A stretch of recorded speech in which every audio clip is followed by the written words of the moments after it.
There they crucified him, and 2 others with him, one on either side, with Jesus in the middle. Pilate also had a sign made and put on the cross. It said, "Jesus of Nazareth, the King of the Jews."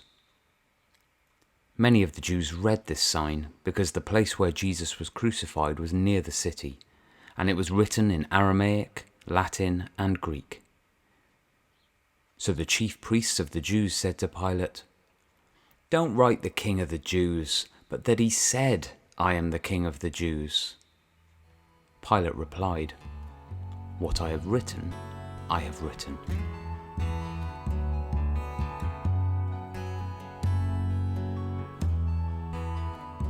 Then Jesus said, "Father, forgive them, because they do not know what they are doing."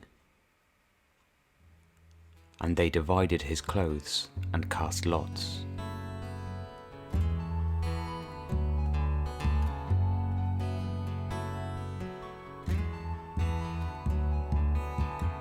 When the soldiers crucified Jesus, they took his clothes and divided them into 4 parts, a part for each soldier. They also took the tunic, which was seamless, woven in one piece from the top. So they said to one another, "Let's not tear it, but cast lots for it, to see who gets it." This happened that the scripture might be fulfilled that says, "They divided my clothes among themselves, and they cast lots for my clothing." This is what the soldiers did.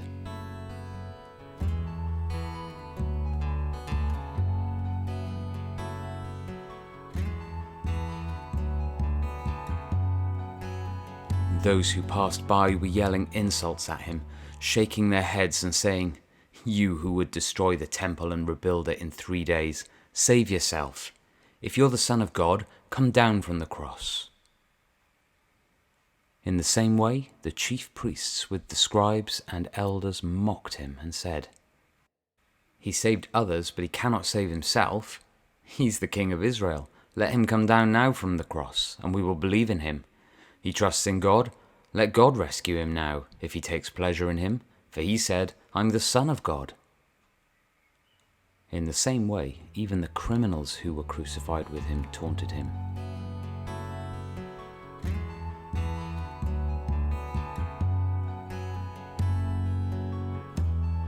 One of the criminals hanging there began to yell insults at him. "Aren't you the Messiah? Save yourself and us." But the other answered, rebuking him, "Don't you even fear God, since you are undergoing the same punishment? We're punished justly because we're getting back what we deserve for the things we did, but this man has done nothing wrong." Then he said, "Jesus, remember me when you come into your kingdom." And he said to him, "Truly, I tell you, today you will be with me in paradise."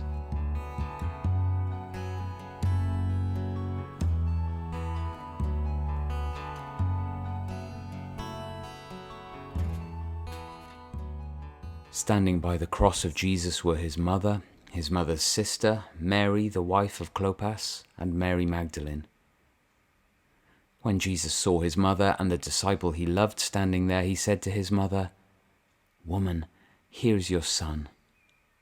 And then he said to the disciple, "Here is your mother." And from that hour, the disciple took her into his own.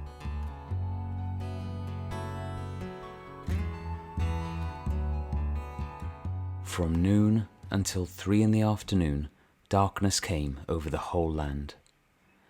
About 3 p.m, Jesus cried out with a loud voice, "Eli, Eli, lema sabachthani?" That is, my God, why have you abandoned me?" When some of those standing there heard this, they said, "He's calling for Elijah."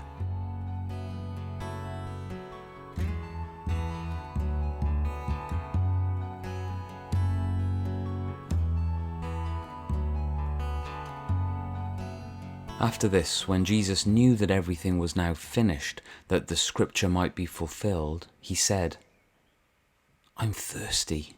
A jar full of sour wine was sitting there, so they fixed a sponge full of sour wine on a hyssop branch and held it up to his mouth. When Jesus had received the sour wine, he said, "It is finished." Then bowing his head, he gave up his spirit.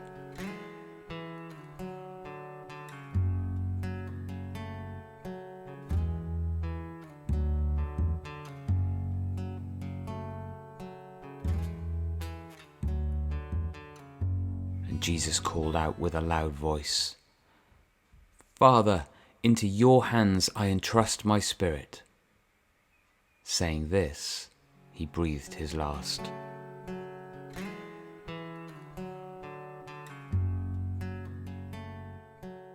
Suddenly, the curtain of the sanctuary was torn in two from top to bottom. The earth quaked and the rocks were split. The tombs were also opened, and many bodies of the saints who had fallen asleep were raised. And they came out of the tombs after his resurrection, entered the holy city, and appeared to many. When the centurion and those with him who were keeping watch over Jesus saw the earthquake and the things that had happened, they were terrified and said, "Truly this man was the Son of God." Many women who had followed Jesus from Galilee and looked after him were there, watching from a distance. Among them were Mary Magdalene, Mary the mother of James and Joseph, and the mother of Zebedee's sons.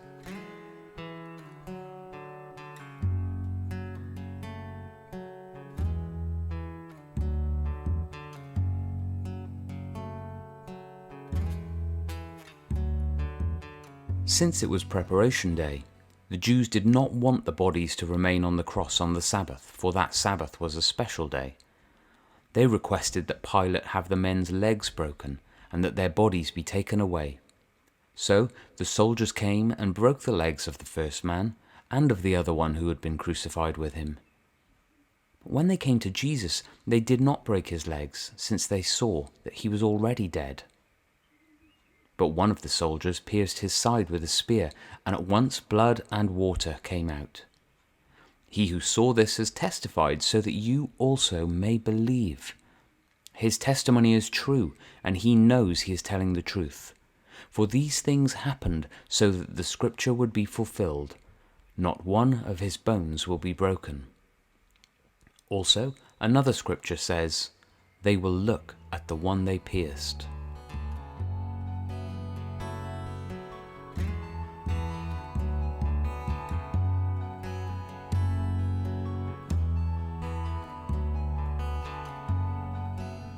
When it was evening, a rich man from Arimathea named Joseph came, who himself had also become a disciple of Jesus. He approached Pilate and asked for Jesus' body. Then Pilate ordered that it be released. So Joseph took the body, wrapped it in clean, fine linen, and placed it in his new tomb, which he had cut into the rock. He left after rolling a great stone against the entrance of the tomb. Mary Magdalene and the other Mary were seated there, facing the tomb. The next day, which followed the preparation day, the chief priests and the Pharisees gathered before Pilate and said, "Sir, we remember that while this deceiver was still alive, he said, 'After 3 days I will rise again.' So give orders that the tomb be made secure until the 3rd day. Otherwise, his disciples may come, steal him, and tell the people, 'He has been raised from the dead,' and the last deception will be worse than the first." "You have a guard of soldiers," Pilate told them. "Go and make it as secure as you know how." They went and secured the tomb by setting a seal on the stone and placing the guards.